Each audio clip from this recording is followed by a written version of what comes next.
the magic of form, the indescribable fourth state of consciousness. In the previous episode, we discussed the three states of consciousness described by our ancient Indian philosophers. We based our discussion on one of the Upanishads, the Mandukya Upanishad.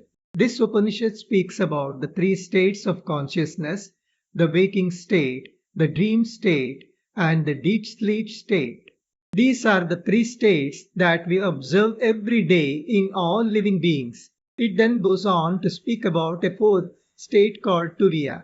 What is this state of Turiya? Whenever you introduce a new concept, it is natural to compare it with other things that are already familiar or to distinguish it from them. This Upanishad does exactly that at the outset. The Upanishad says that the state of Turiya is not like the waking state. In the waking state, our consciousness engages with the external world.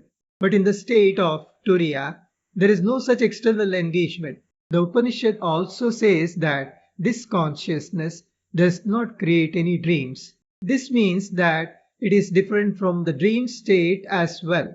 Could this Turiya be a state that is half dream and half wakefulness? The Upanishad rejects that possibility too. In that case, the only remaining alternative would seem to be that Turiya is a completely dormant state of consciousness like deep sleep. That is what we observe in deep sleep. But the Upanishad rejects that possibility as well. At the same time, the Upanishad says that Turiya is neither a state of blank unconsciousness nor a state of awareness of any particular object. The Upanishad summarizes all these observations in the following words. Na antaprajñam, na bahishprajñam, na ubhayata prajñam, na prajñanaghanam, na prajñam, na prajñam.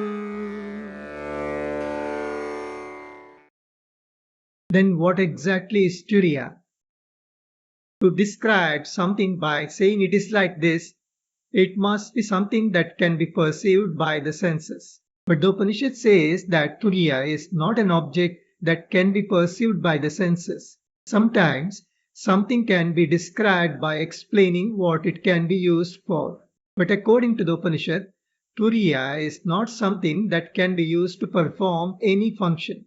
It also says that it has no characteristics of its own.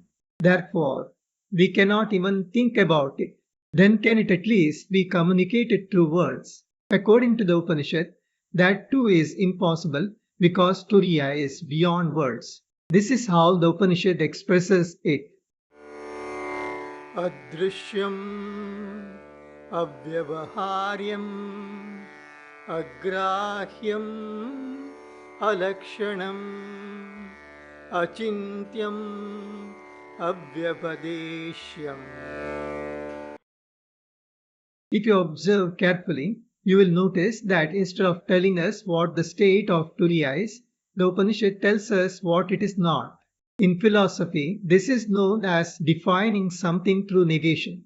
When something cannot be defined within a direct conceptual framework, it is often defined by saying, it is not this. This excludes everything that is not the state of Turiya.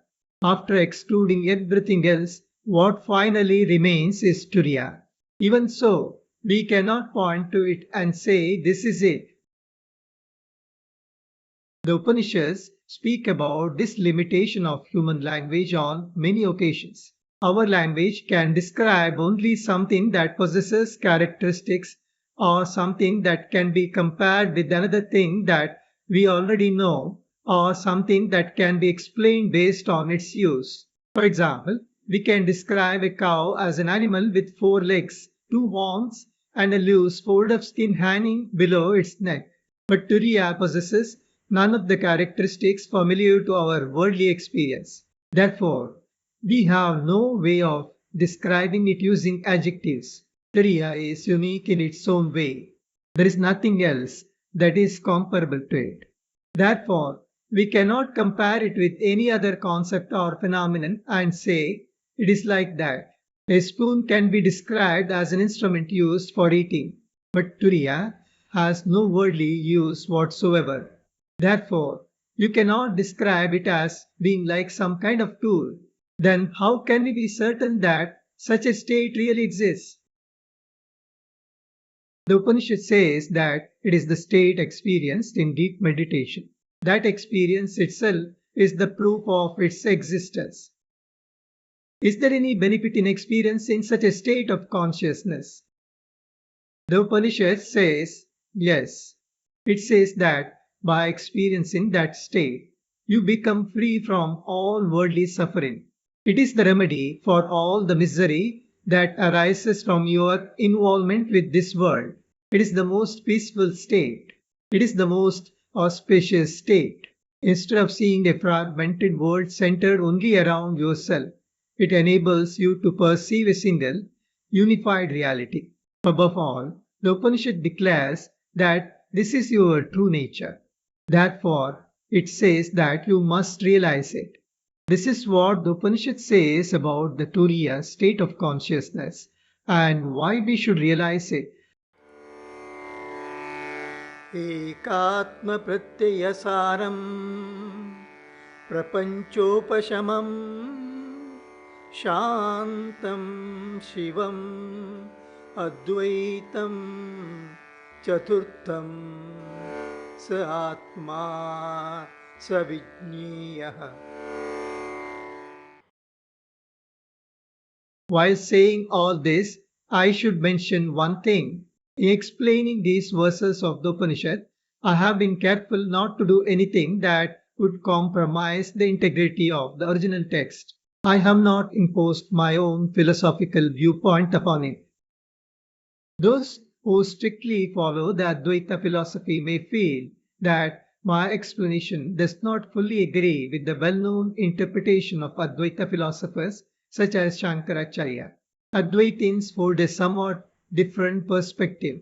They do not regard Turiya as merely the fourth state of consciousness. We shall discuss exactly how they understand this state of consciousness in the next episode.